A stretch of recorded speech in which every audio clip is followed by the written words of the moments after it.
أعوذ بالله من الشيطان الرجيم بسم الله الرحمن الرحيم إنما التوبة على الله للذين يعملون السوء بجهالة ثم يتوبون من قريب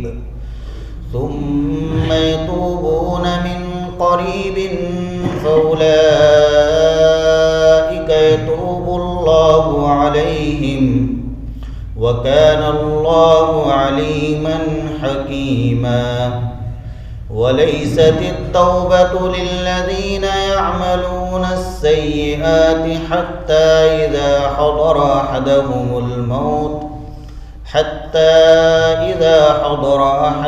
الموت قال إني تبت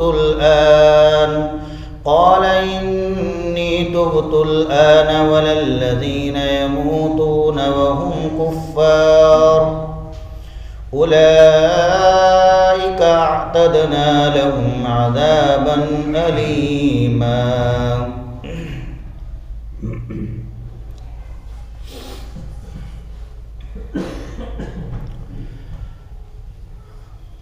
اللہ پر توبہ قبول کرنا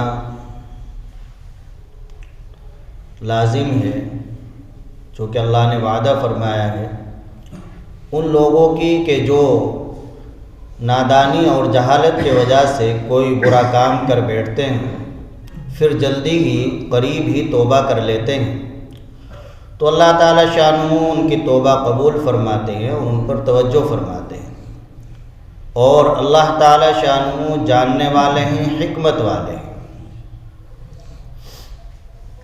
وَلَيْسَتِ التَّوْبَةُ لِلَّذِينَ يَعْمَلُونَ السَّيِّئَاتِ، اور ان لوگوں کی توبہ قبول نہیں جو برے کام کرتے رہتے ہیں یہاں تک کہ جب ان کو موت آنے لگتی ہے تو کہتے ہیں میں اب توبہ کرتا ہوں، اور نہ ہی ان لوگوں کی کہ جو کفر کی حالت میں مر جاتے ہیں۔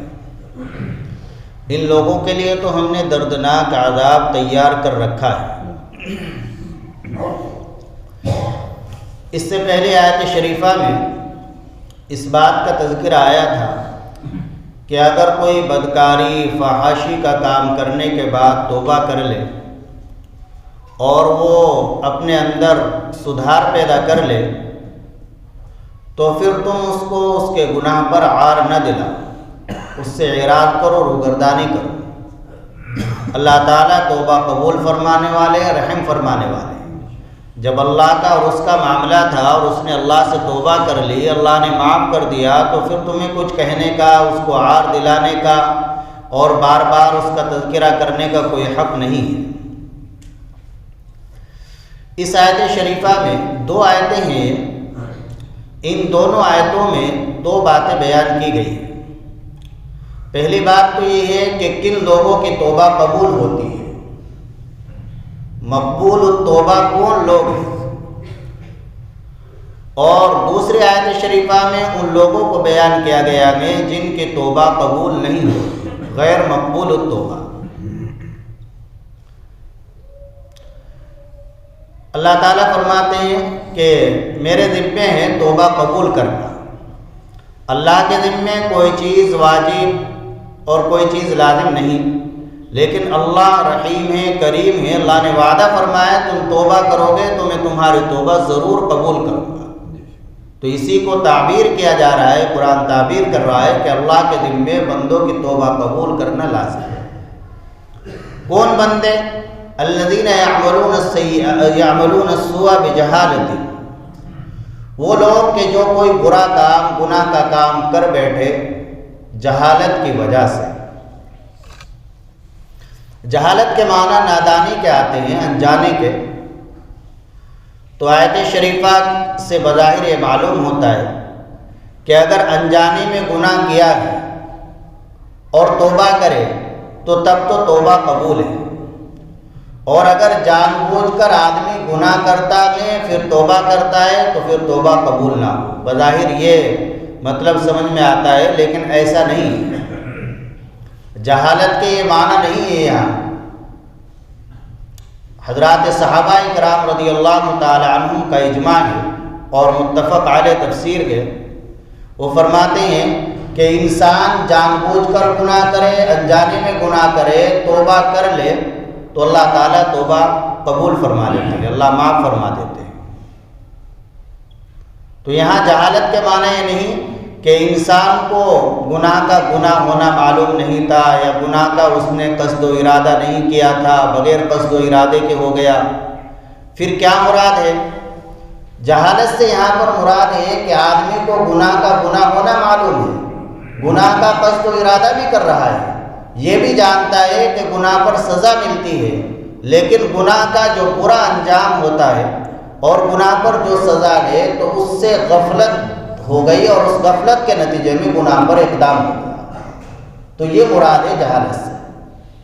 آدمی جب گناہ کرتا ہے تو معلوم تو ہوتا ہے کہ یہ گناہ ہے، قصد و ارادے سے کر رہا ہے، لیکن اس گناہ کا جو انجام ہے اور اس گناہ پر اللہ کی طرف سے جو سزا ملنے والی ہے، جو ناراضگی ہے، وہ بھی انسان جانتا ہے، لیکن گناہ کے وقت میں اس سے غفلت ہو جاتی ہے، تو اس غفلت کے اقدام میں انسان سے گناہ ہو جاتا ہے۔ تو گناہ آدمی جان بوجھ کر کرے، انجانے میں کرے، جب اللہ سے توبہ کر لے گا تو اللہ تعالیٰ معاف فرما دیں گے۔ چنانچہ ویسے تو انسان گناہ کا کام کرتا ہے تو وہ جہالت ہی ہے۔ ابو العالیہ اور قتادہ یہ تابعین ہیں، دونوں تابعی ہیں، یہ دونوں حضرات فرماتے ہیں کہ حضرات صحابہ رضی اللہ تعالیٰ عنہ متفق ہیں اس بات پر، کل ذنب ارتکبہ العبد فہو جہالت عمدا او غیرہ، کہ بندہ جس گناہ کا بھی ارتکاب کرتا ہے تو وہ جہالت ہے، وہ جہالت ہی ہے، چاہے جان بوجھ کر گناہ کرے یا انجانے میں گناہ کرے۔ امام تفسیر حضرت مجاہد رحمہ اللہ فرماتے ہیں، کل عامل بمعصیت اللہ فہو جاہل، ہر وہ آدمی جو اللہ کے نافرمانی کرنے والا ہے وہ جاہل ہے، ہر وہ آدمی جو اللہ کے نافرمانی کرنے والا ہے وہ جاہل ہے۔ اور بعض مفسرین فرماتے ہیں کہ جہالت سے مراد یہاں پر حماقت اور بے وقوفی، کہ آدمی جب اللہ کے نافرمانی کرتا ہے تو ظاہر ہے کہ وہ ایک بے وقوفی کا کام کر رہا ہے۔ گناہ کا کام کرنا یہ بے وقوفی ہے، حماقت ہے۔ تو قرآن میں یہاں پر جو جہالت کا لفظ آئی بے وقوفی اور حماقت کے معنی میں ہے، اور اس معنی میں دوسری جگہ پر بھی یہ لفظ استعمال ہوا ہے۔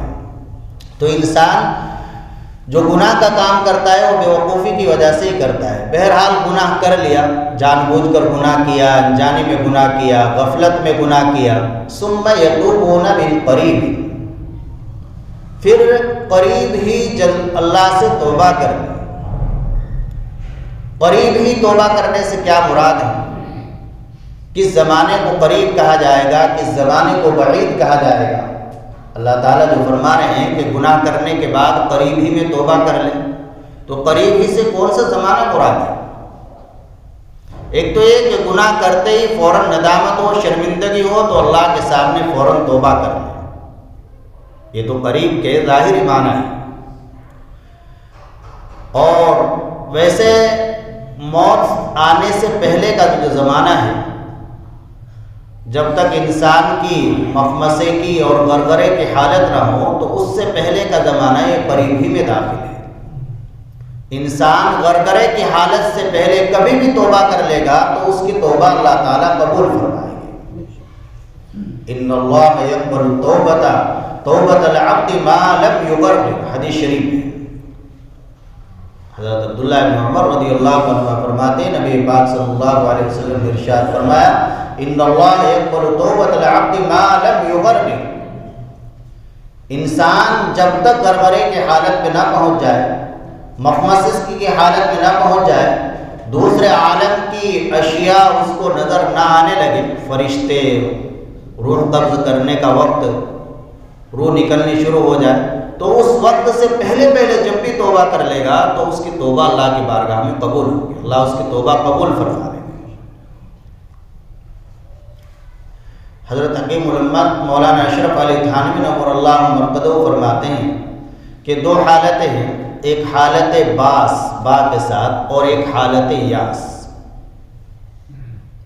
حالت باس کا مطلب یہ ہے ایک آدمی بیمار چل رہا ہے، بیماری کا علاج کر رہا ہے، علاج کرتے کرتے عاجز ہو گیا، تمام تدبیر تمام علاج فیل ہو چکے ہیں، عاجز ہو چکا، اور اسے لگنے لگا کہ بس اب تیری موت آنے والی ہے۔ تو یہ ہے حالت باس۔ اس حالت میں بھی اگر توبہ کرے گا تو وہ توبہ بھی اللہ کے ہاں قبول ہے۔ حالت باس اسے کہتے ہیں، تمام تدبیروں سے عاجز ہو گیا، لگنے لگتا ہے انسان کو ایسا، علاج بھی کیا، آپریشن بھی کرا لے، طرح طرح کے علاج، تمام تدبیریں فیل ہو گئی، اور یہ لگنے لگا کہ اب موت آنے والی ہے، موت کے بغیر چارہ نہیں ہے، تو اس وقت بھی اگر توبہ کرے گا اللہ اس کو بھی اس کی توبہ قبول فرمائے گا۔ دوسری حالت یہ ہے کہ روح نکلنی شروع ہو گئی، سانس چلنے لگا، نزا کا وقت ہے، روح قبض ہو رہی ہے، اسے کہتے ہیں غرغرے اور مخمصے کی حالت۔ اس وقت اگر توبہ کرے تو توبہ قبول نہیں، ایمان لائے کوئی کافر تو اس کا ایمان قبول نہیں۔ جب فرعون اور آل فرعون غرق ہونے لگے، فرعون جب دریا میں ڈوبنے لگا اور اس کی جو ذریت تھی، اس کی جو آل تھی وہ ڈوبنے لگے، تو اس وقت انہیں دیکھ گیا کہ روح نکلنی شروع ہو گئی تھی۔ جب ڈوب گئے وہ، تو اس وقت وہ بھی کہہ رہے تھے کہ ہم رب موسیٰ اور رب ہارون پر ایمان لاتے ہیں، تو اللہ کی طرف سے جواب تھا کہ اب تو ایمان لانے کا وقت نکل چکا، ایمان لانا تھا تو ایمان لاتے غرغرے اور مخمصے کی حالت سے پہلے۔ تو یہ دو حالت ہے۔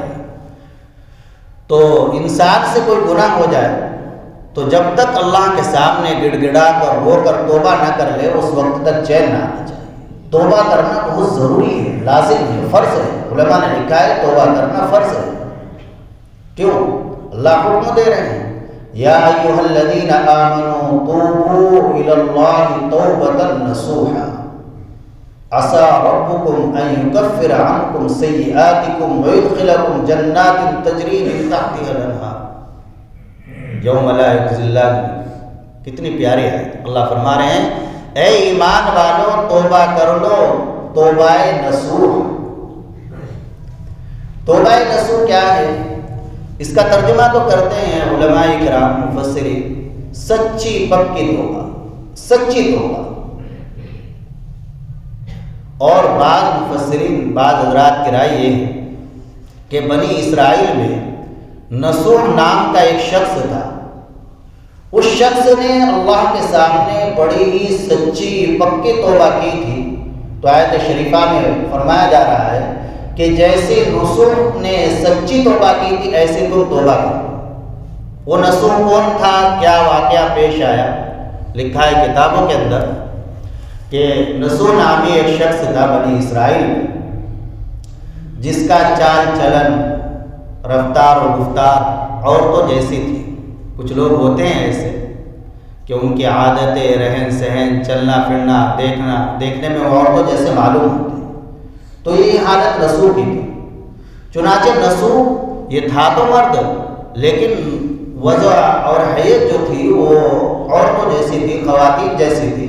تو عورتوں کے کپڑے ہی پہن کر عورتوں میں ہی رہا کرتا تھا، اور یہ مالش کرنے کا، مساج کرنے کا کام جانتا تھا، تو عورتوں کی مالشیں کیا کرتا تھا، اور اس میں بڑی شہرت پالی تھی۔ اتنی شہرت پالی کہ اس کو بادشاہ کے محل میں جگہ مل گئی، اور رانیوں کی، شہزادیوں کی مالش کرنے لگا، مساج کرنے لگا، ان کو بھی اس کی مساج سے آرام ملتا تھا۔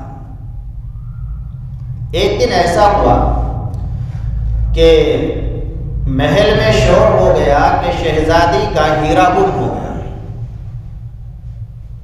اور تلاشی شروع ہو گئی۔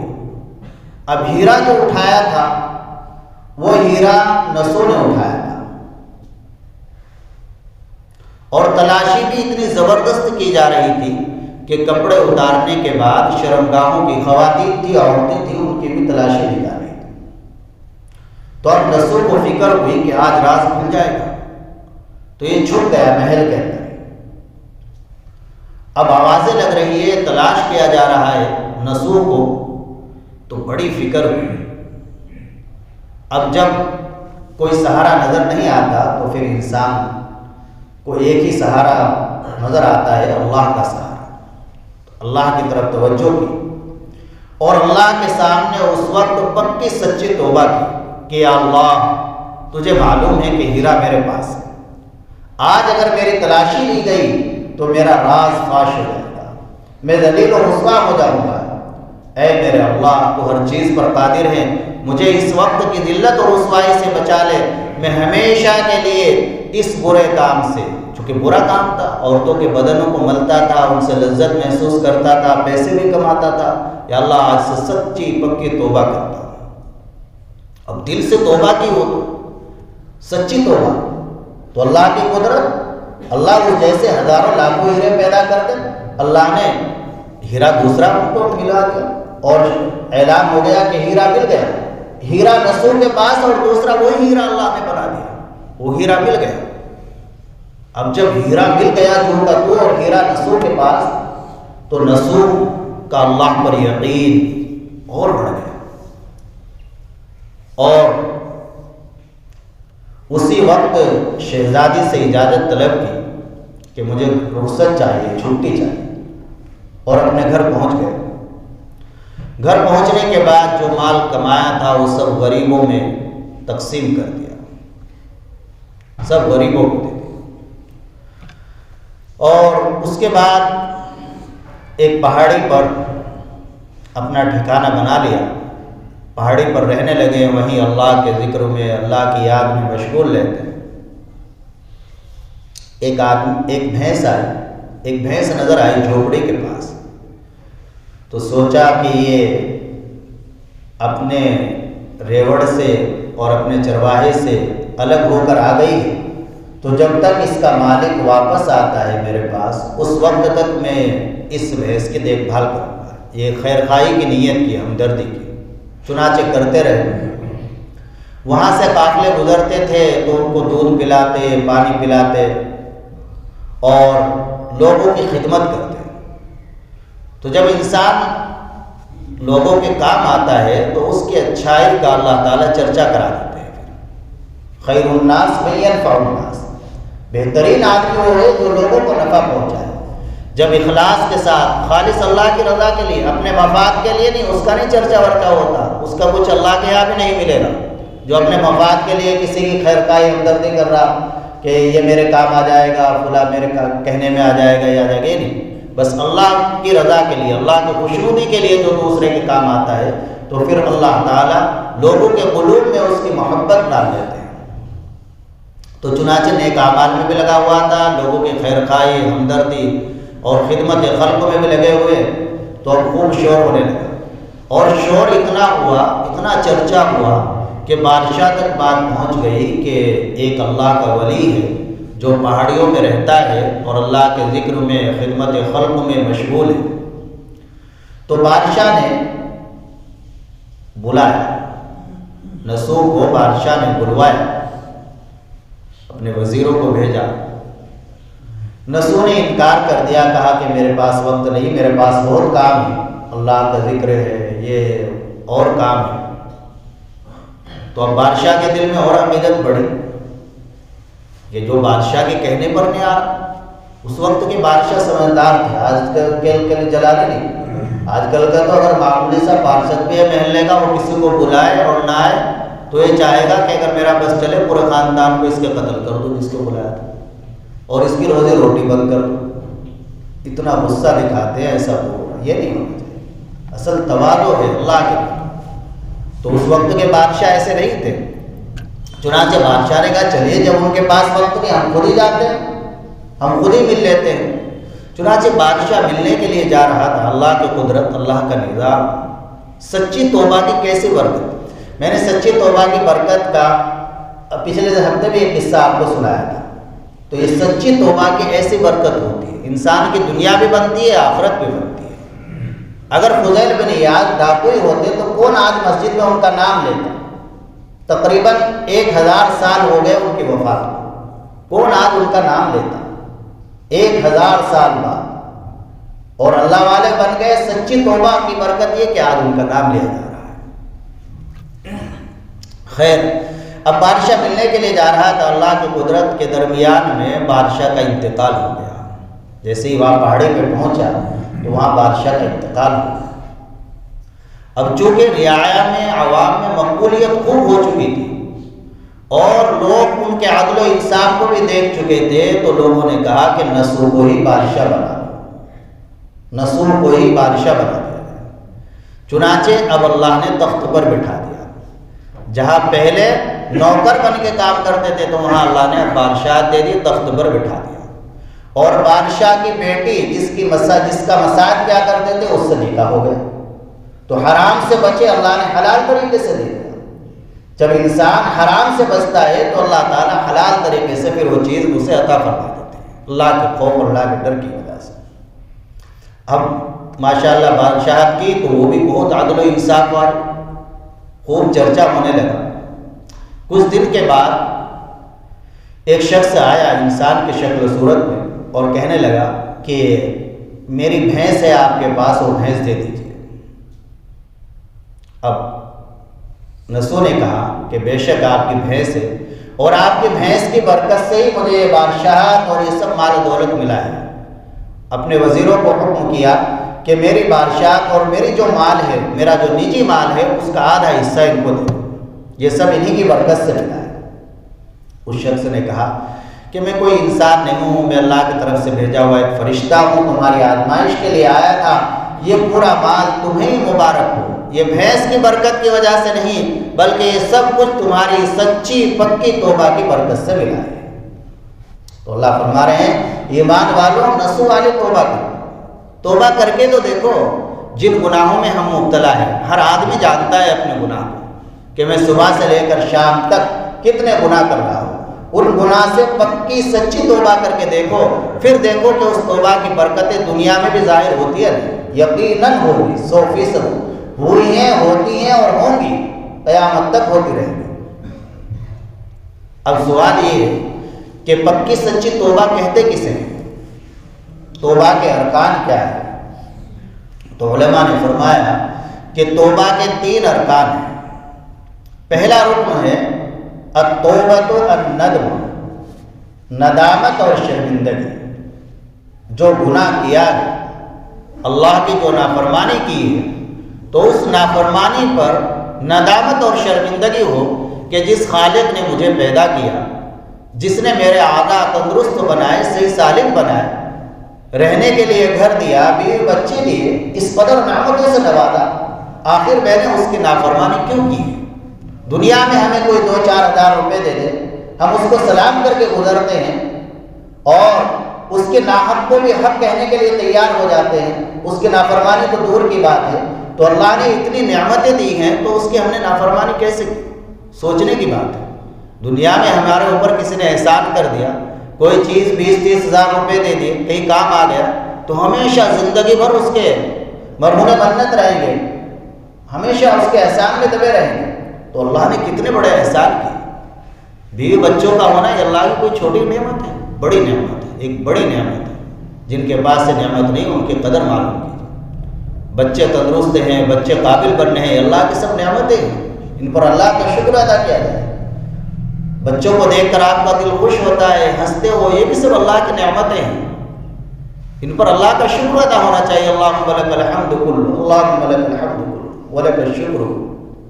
یا اللہ تمام تعریفیں آپ ہی کے لیے، تمام شکر آپ ہی کے لیے۔ کسی کی بچی ہے، سسرال میں راحت و سکون سے رہ رہی ہے، اس پر اللہ کا کروڑوں اربوں بار شکر ادا کرے تو کم ہے۔ اس کی یہ تھوڑی بڑی نعمت، اس کی قدر ان لوگوں سے معلوم کیجیے جن کے بچے پریشان ہیں۔ تو جتنی بھی نعمتیں ہیں، دنیا بھر کی نعمت، تو پہلا کام یہ ہے کہ آدمی کو گناہ پر ندامت اور شرمندگی ہو۔ توبہ کے پکی سچی توبہ کے، توبہ نسو کے 3 ارکان۔ پہلا تو یہ ندامت اور شرمندگی، جیسے ندامت نسو کو ہو، اور دوسرا رکن جو ہے وہ ہے اس گناہ کو چھوڑ دینا اور اس گناہ کو آئندہ نہ کرنے کا پختہ ارادہ کرنا۔ اس گناہ کو چھوڑ دینا، اس گناہ سے الگ ہو جانا اور آئندہ نہ کرنے کا پختہ ارادہ کرنا، جیسا کہ نسو نے چھوڑا، بادشاہ کے محل کو چھوڑ دیا اور تیسرا رکن ہے تلافی معافات، یعنی جو فوت شدہ چیزیں ہیں ان کی تلافی، جو نقصان، مثلا نمازیں چھوڑ رکھی ہے تو نمازوں کی قضا شروع کر دیں، قضاء عمری جسے کہتے ہیں، ہر نماز میں ایک نماز پڑھے، روزے چھوٹے ہوئے ہیں روزوں کی قضا شروع کر دیں، زکوٰۃ کچھ سالوں کی چھوٹی ہوئی ہے اس کی ادائیگی شروع کر دیں، کسی کو اذیت و تکلیف پہنچا رکھی ہے اس سے معافی مانگ لے، کسی کا حق دبا رکھا ہے تو اس کا حق ادا کرے، یہ ہے تلافی معافات۔ تو یہ تین رکن ہے، جو آدمی ان تین کاموں کے ساتھ توبہ کرے گا تو اس کی توبہ پکی سچی، اگر موت سے کچھ دیر پہلے بھی غرغرے کی حالت میں نہیں، ان تین شرطوں کے ساتھ توبہ کر لی، پکی توبہ، تو پوری زندگی کے گناہ اللہ معاف فرما دے، پوری زندگی کے گناہ اللہ تعالیٰ توبہ کرنے کو پسند فرماتے ہیں۔ التائب حبیب اللہ والتائب من الذنب کمن لا ذنب لہ، جو توبہ کرنے والا ہے وہ اللہ کا چہیتا بن جاتا ہے، اور کیسا چہیتا؟ وہ ایسا ہو جاتا ہے جس سے اس نے گناہ کیا ہی نہیں۔ حدیث پاک کے اندر ہے اللہ تعالیٰ توبہ کرنے سے کیسے خوش ہوتے ہیں، بخاری، مسلم، ترمذی تینوں کتابوں میں روایت ہے، جس کے راوی ہیں حضرت عبداللہ بن مسعود رضی اللہ تعالی عنہ، فرماتے ہیں کہ اللہ تعالیٰ کو توبہ کرنے سے ایسے خوشی ہوتی ہے، ایک مثال سے سمجھایا کہ جیسے ایک مسافر ہے، اس کا ایک جانور ہے، اس جانور پر اس کا توشہ ہے، کھانے پینے کا سامان ہے، ضروریات کا تمام سامان اس جانور پر لدا ہوا ہے، اونٹ ہے، گھوڑا ہے، کوئی جانور ہے، پھر وہ جانور جنگل میں یہ آدمی پہنچتا ہے اس کو لے کر، اور کہیں پر وہ جانور اس سے گم ہو جاتا ہے، سواری بھی گم ہو گئی اور زیادہ سفر کا جو توشہ ہے، کھانے پینے کا سامان، وہ بھی گم ہو گیا۔ اس آدمی نے اس کو تلاش کیا، خوب تلاش کیا، کہیں وہ سواری نہیں ملی، اور یہ ایک طرح سے نا امید ہو گیا، یہ نا امید ہو گیا کہ اب میری سواری، میرا وہ سامان ملنے والا نہیں ہے۔ چنانچہ اب اسے لگا کہ یہاں میرے پاس نہ کوئی سواری کا نظم ہو سکتا ہے اور نہ کھانے پینے کا نظم ہو سکتا ہے، بس اب تو میرے لیے موت ہی موت ہے۔ اور یہ اس نیت سے ایک جگہ پر لیٹ جاتا ہے کہ موت آئے گی تو وہ اس سے ہی آئے گی، چنانچہ لیٹا ہوا ہے نا امید ہو کر۔ لیٹنے کے بعد اس کی آنکھ لگ جاتی ہے، نیند آ جاتی ہے، اور کچھ دیر کے بعد اس کی آنکھ کھلتی ہے تو یہ دیکھتا ہے کہ اس کی سواری ماں ساز و سامان کے اس کے پاس کھڑی ہوئی ہے۔ تو اندازہ لگائیے کہ ایسا آدمی جو اپنی زندگی سے مایوس ہو چکا تھا تو اس کو کیسے خوشی ہوگی اس سواری کو دیکھ کر۔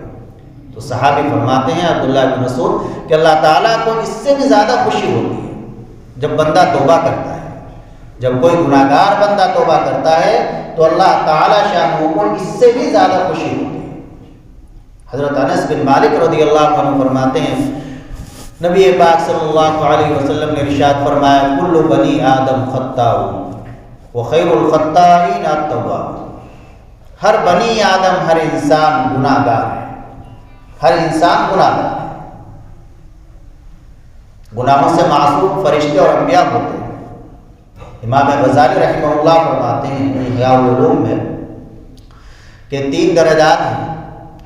ایک درجہ تو یہ ہے کہ گناہ سے معصوم، گناہ کی طرف قدم ہی نہ چلے، یہ تو حضرات انبیاء اکرام علیہ السلام اور فرشتوں کی شان ہے، فرشتوں سے گناہ نہیں ہوتا، انبیاء سے گناہ کبیرہ نہیں ہوتا۔ اور دوسرا درجہ یہ کہ آدمی گناہ کرے اور گناہ پر اصرار کرے اور کبھی اس پر ندامت اور شرمندگی نہ ہو، اس سے کبھی توبہ نہ کرے، یہ شیطان کا کام ہے۔ گناہ پر گناہ کرتے جا رہا ہے، کبھی گناہ پر ندامت اور شرمندگی نہیں ہے تو یہ شیطان کا کام ہے۔ اور تیسرا درجہ یہ ہے کہ آدمی سے گناہ ہو جائے اور گناہ پر ندامت اور شرمندگی ہو اور توبہ کرے، یہ انسان کا کام ہے، یہ انسان کا کام ہے۔ تو کل بنی آدم خطاء، ہر بنی آدم گناہ گار ہے، وخیر الخطائین التوابون، بہترین گناہ گار، بہترین خطا کار وہ ہیں جو توبہ کرنے والے ہیں۔ گناہ ہوا توبہ کر، ندامت اور شرمندگی۔ تو یہ جو فرمایا گیا ہے تشریفہ میں کہ انسان گناہ کر بیٹھے تو جلدی توبہ کر لے، تو آدمی روز معمول بنا لے عشاء کی نماز کے بعد 2 رکعت صلاۃ توبہ پڑھ کر اللہ کے سامنے توبہ کرے۔ چونکہ یہ جو قریب ہے نا، من قریب کا لفظ علماء نے لکھا ہے اس میں نقطہ کہ اس سے اشارہ ہے اس بات کی جانب کہ انسان کی موت قریب ہی ہے، موت قریب ہی ہے، موت قریب ہی، کتنا بھی یہ زندگی جو ہے ختم ہو جائے گی۔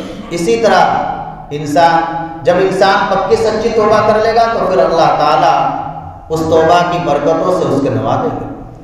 قرآن کریم کی ایک آیت شریفہ ہے سورہ حدید میں توبہ کے پس منظر میں، اعلموا ان اللہ یحیی الارض بعد موتها الم یعن للذین آمنوا ان تخشع قلوبهم، یہ جو آیت شریفہ ہے اس کے بعد کی جو آیت ہے۔ پہلے تو اللہ نے یہ فرمایا ان لوگوں کے لیے جو عمل میں سستی کرتے ہیں کہ کیا ان لوگوں کے لیے وقت نہیں آیا، ایمان والوں کے لیے، کہ ان کے قلوب اللہ کے سامنے خوف زدہ ہو جائیں۔ اس کے بعد اللہ فرما رہے ہیں اعلموا ان اللہ یحیی الارض بعد موتها، کہ جان لو کہ اللہ تعالیٰ زمین کو اس کے مر جانے کے بعد زندہ کرتے ہیں۔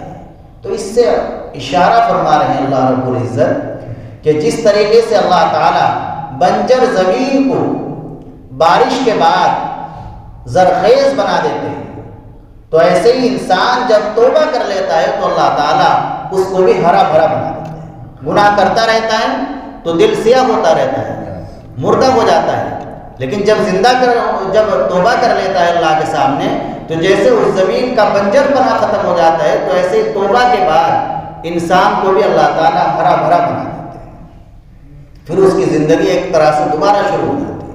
اور انسان توبہ کرے تو توبہ کرنے کے بعد اللہ تعالیٰ نامہ اعمال سے بھی گناہ مٹا دیتے ہیں، حتیٰ کہ یہاں تک لکھا ہے کہ جو فرشتے گواتے ہیں ان فرشتوں کو بھی اللہ بھلا دیتے ہیں، ان کو بھی بھلا دیتے ہیں۔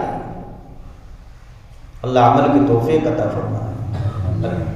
اچھا ایک پرچہ ہے، اس میں 2-3 سوال ہیں۔ پہلا سوال تو یہ ہے کہ بچے کی پیدائش پر عائزہ و اقارب بچے کو دیکھ کر پیسے دیتے ہیں تو یہ کیسا ہے؟ اس کو کوئی لازم اور ضروری نہ سمجھے۔ اس کی 2 حیثیت، ایک طریقہ تو یہ ہے کہ بچہ دیکھیں تو پیسے دینے کو لازم اور ضروری ہی سمجھے، یہ تو غلط ہے۔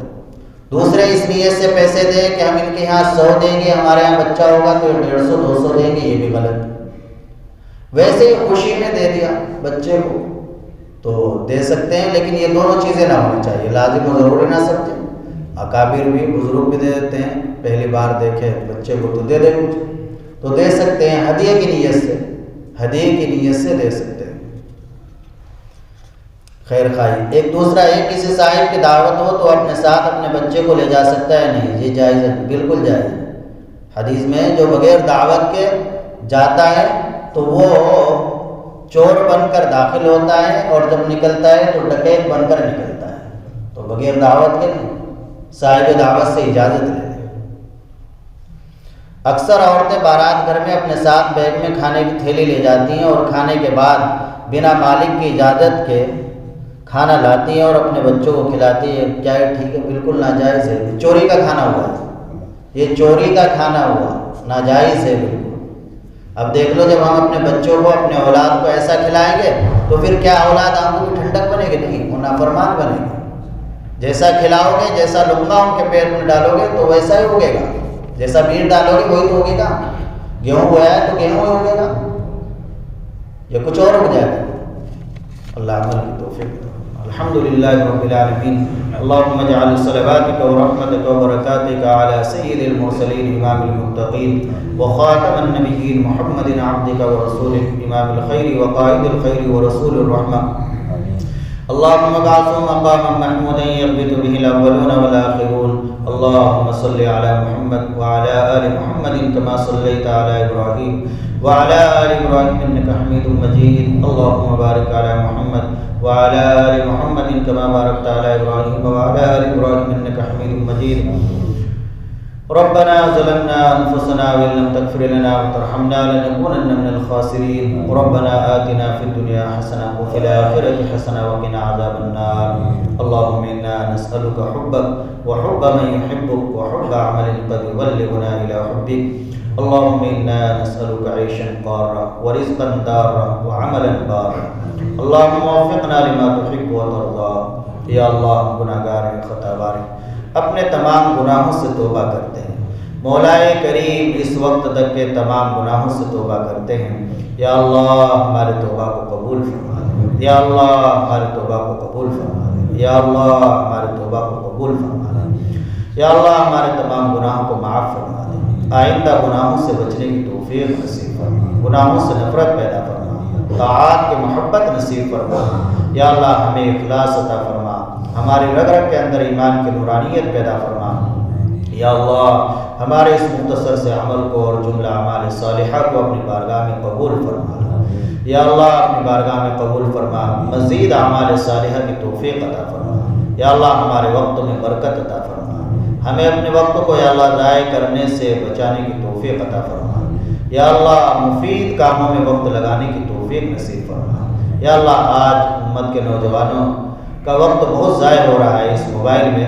یا اللہ ہدایت نصیب فرما صحیح سمجھ نصیب فرما زندگی کی یا اللہ قدر کرنے کی اسے خوب وصول کرنے کی توفیق عطا فرما غفلت سے یا اللہ ہمارے غفلت کو دور فرما سستی کاہلی کو دور فرما یا اللہ سستی کاہلی سے ہم تیری پناہ مانگتے اللہم انا نعوذ بک من العجز والکسل یا اللہ ہم سستی کاہلی سے والجبن اور بزدلی سے بخل سے یا اللہ تمام جو یہ بری چیزیں ہیں عیوب ہیں باطن یا اللہ ان سب سے پناہ طلب کرتے ہیں اللہ ان سب سے پناہ نصیب فرما یہ ہمارے اندر جو ہے انہیں ختم فرما یا اللہ ہمارے ظاہر اور باطن کی اصلاح فرما دے یا اللہ ہمارے ظاہر کو بھی اچھا بنا دے باطن کو بھی اچھا بنا دے یا اللہ شریعت کے مطابق سنت کے مطابق زندگی گزارنے کی توفیق نصیب فرما یا اللہ ہم سے مانگنا نہیں آتا لیکن آپ کو دینا آتا ہے مولا کریم جو بھی ہمارے لیے دارین کے لحاظ سے خیر وہ سب عطا فرما جو ہمارے لیے شر ہے اس سے حفاظت فرما حاضرین کے جائز مقاصد کو پورا فرما